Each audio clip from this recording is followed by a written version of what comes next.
que la pente de la tangente en 2,5. D'accord? Alors, un troisième type d'exercice, c'est celui où on vous demande justement de calculer la pente des tangentes à la courbe d'une équation. Donc cette fois-ci, on ne vous demande pas de le faire par dessin comme au-dessus, on vous demande de le faire par calcul. Donc pour ça, on va devoir utiliser la formule. Donc je vous ai dit que la pente de la tangente, eh bien c'était la même chose que notre TVI, ou encore on pouvait l'écrire f'. Alors ici, on va le faire une fois pour x égale 2, une fois pour x égale moins 1 et une fois pour x égale moins 5. Alors, je vais commencer à le faire en deux. Donc, le TVI en 2, ou alors la dérivée au point 2, c'est la même chose. Eh bien, si j'utilise la définition, c'est la limite quand h tend vers 0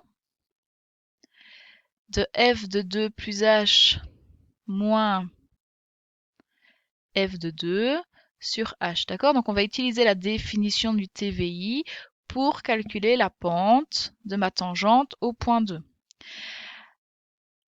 Alors, je vais d'abord aller calculer ce que vaut f de 2. Donc, si je remplace dans l'équation, ça me donne 2 au carré, plus 2 fois 2, moins 3. Donc, 4 plus 4, ça fait 8, moins 3, ça me donne 5. Ensuite, je vais aller calculer f de 2 plus h. Alors, f de 2 plus h, donc ça me donne 2 plus h au carré.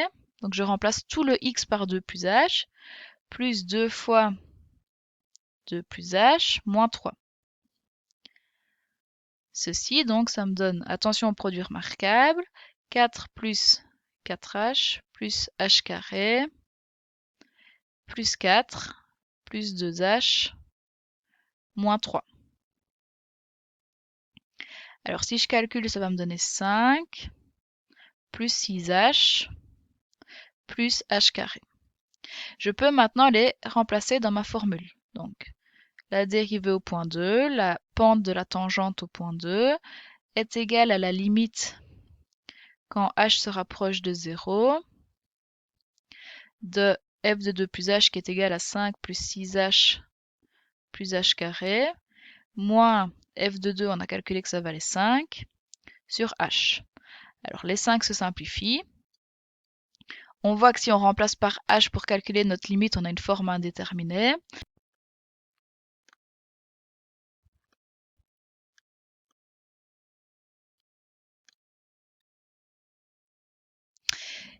Et donc pour lever cette forme indéterminée, nous allons factoriser. Donc ce qu'on peut faire, c'est mettre un h en évidence. Donc la limite quand h tend vers 0 de h sur 6 plus h. Vous voyez que les h se simplifient, ce qui nous donne, quand on remplace de nouveau le h par 0, 6 plus 0 égale 6. Donc la pente de la tangente au point 2 est égale à 6. Donc graphiquement, ça veut dire qu'au point 2, donc en x égale 2, c'est-à-dire ici, d'accord? Donc je dois bien être sur ma courbe, hein, la courbe qui a comme abscisse x égale 2, eh bien j'ai une pente de 6. Alors qu'est-ce que ça veut dire une pente de 6? Ça veut dire que quand j'avance de une unité dans les x, d'accord, donc delta x vaut 1, et bien delta y vaut 6. Donc j'augmente de 6 unités. Voilà. À peu près. Normalement, je dois pas complètement être sur ma fonction. C'est pas toujours facile d'être précis.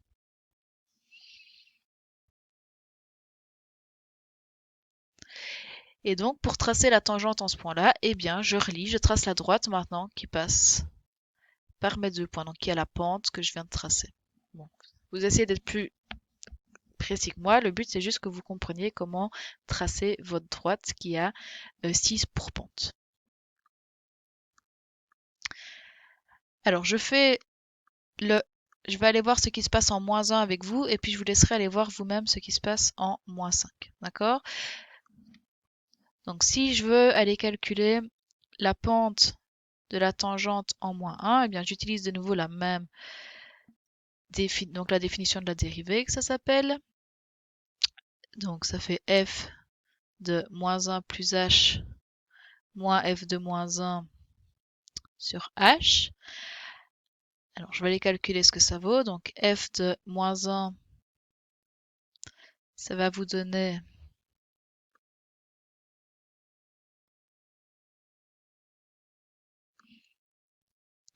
moins 1 au carré, plus 2 fois moins 1, moins 3, ce qui vous donne 1, moins 2, moins 3, ou encore moins 4. Alors, si je calcule f de moins 1 plus h maintenant, donc ça vous donne moins 1 plus h au carré, plus 2 fois moins 1 plus h, moins 3. Alors, si je résous le produit remarquable, donc je trouve moins 1 au carré, donc ça vous donne 1, moins 2h plus h carré, moins 2 plus 2h, moins 3. Alors, vous pouvez voir que moins 2h se simplifie avec plus 2h. Le 1, non, pas le 1. Donc, il vous reste h carré. Et puis, moins 2, moins 3, ça me donne moins 5, moins 4. Alors, quand je remplace maintenant dans ma définition, donc ça me donne limite quand h tend vers 0, de h carré moins 4, moins 4, donc c'est-à-dire plus 4 sur h. Alors, vous voyez que les 4 se simplifient, et en fait, il n'y a pas besoin de mettre en évidence, directement, on voit qu'on a un h qui se simplifie. Donc en fait, il nous reste juste limite quand h tend vers 0, de h, et quand je remplace, eh bien, ça me donne 0. Alors, si je regarde sur mon graphique, ça veut dire qu'au point, quand x égale moins 1, donc je suis ici sur ma fonction, eh bien, ma tangente est nulle. Enfin, la pente de ma tangente est nulle. Donc, ça voudrait dire que j'ai une tangente horizontale. Ben, ça me semble logique qu'ici, à mon sommet, j'ai une tangente qui soit horizontale. Et donc, c'est pour ça que je trouve 0. Alors, je vous laisse faire le moins 5 par vous-même. Et finalement, la dernière question que je voulais faire avec vous, c'est celle-ci. Donc, je vous demande d'interpréter graphiquement ce que signifient les écritures suivantes et de les visualiser sur le graphique. Donc, ça, en français, ça signifie que la pente de la tangente, donc attention à être bien complet,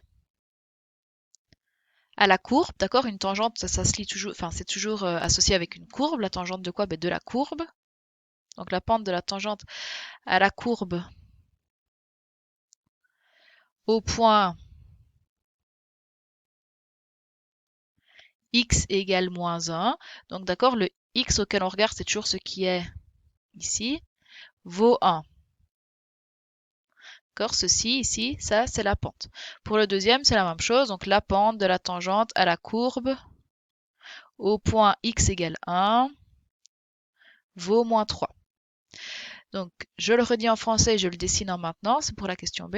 Donc, la pente de la tangente à la courbe au point x égale moins 1, donc x égale moins 1, je suis ici. La pente de la tangente, donc je suis à la courbe, je suis sur la courbe, et je sais que la pente de ma tangente vaut 1.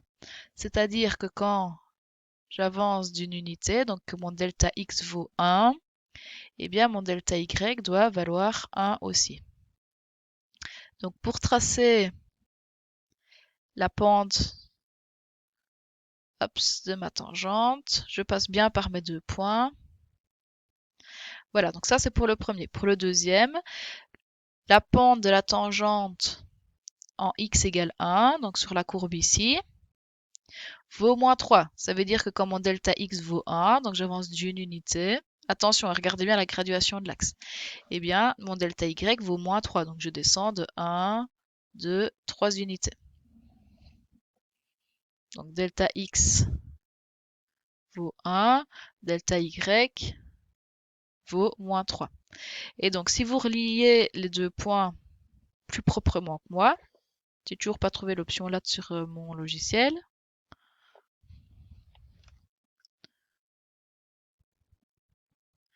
Voilà, voilà. Vous avez la tangente à la courbe au point x égale 1. D'accord? Et donc le moins 3, c'est la pente de cette tangente-là. Voilà, donc ça, c'est tous des types d'exercices qu'on peut faire sur le TVI et le TVM et la définition du nombre dérivé. Donc je vais vous en donner quelques-uns et je les récupérerai pendant la semaine.